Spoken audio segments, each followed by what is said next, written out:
All right, so these are going to be just my quick initial thoughts on Luke Cage. This is not like a traditional review. I'll probably traditionally review it in a couple weeks, kind of when the hype dies down and most people have seen it. That way I can go into spoilers. So these are just my initial thoughts on Luke Cage.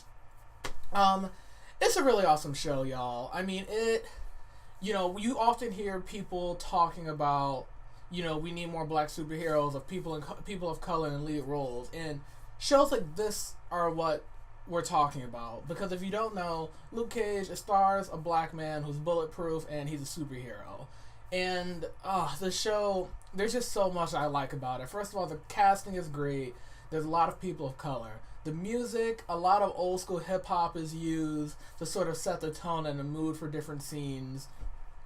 And if you look at the show from like a writing perspective, it's almost set up like a western. So it's really cool. You don't need to see Daredevil or Jessica Jones or anything else to really watch Luke Cage. I mean, all the Netflix Marvel shows are able to stand on their own, and Luke Cage is just the same. So if you heard about it and you're kind of on the fence, I'd say give it a watch. Luke Cage is not a show that's made for black people. It's made with black people in mind, but anyone can enjoy it. So if you compare to say a movie like Frozen or something like that, Frozen is a movie that's made with children in mind, but adults can enjoy it. You wouldn't call Frozen just a straight kids movie. Frozen is not the same thing as Dora. So I feel that way about Luke Cage. Luke Cage is a show that if you're black, yes, you'll watch it, and there are settings and things that you'll recognize if you either are black or you've grown up in like African American communities. But if you're not black, you can still enjoy it. There's still awesome action, really good dialogue, a really good story, and an awesome soundtrack. Everything from the acting to the music to the storyline I thought was phenomenal. And there are quite a few twists down the line as well. Particularly, I think episodes 2, 6, and 7 are probably where the biggest kind of turnarounds happen.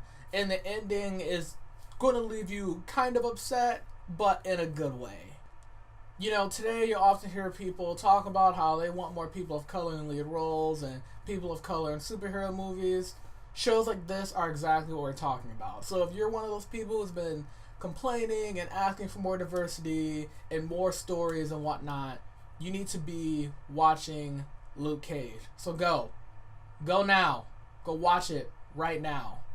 So yeah, this is really quick, but I thought the show was really great. If you're into action movies or character studies or even old westerns, this is definitely the show for you. Like I said, traditional review where I go into spoilers and whatnot will come out down the line. I've kind of got a busy week because a lot of DC shows are coming out this week. But if you've been on the fence about Luke Cage, please go see it. So yeah, if you like this video, hit the like button and subscribe, and I will catch you all later. Peace. Also, P.S. there may be a bit of a surprise video this week, but we'll see if it kind of comes out the way I want, because I tried to do like a Luke Cage live stream, like my live reaction to the show, and I didn't put it up because it didn't come out the way I wanted, but I'm going to try to do something else, so stay tuned for that. Peace.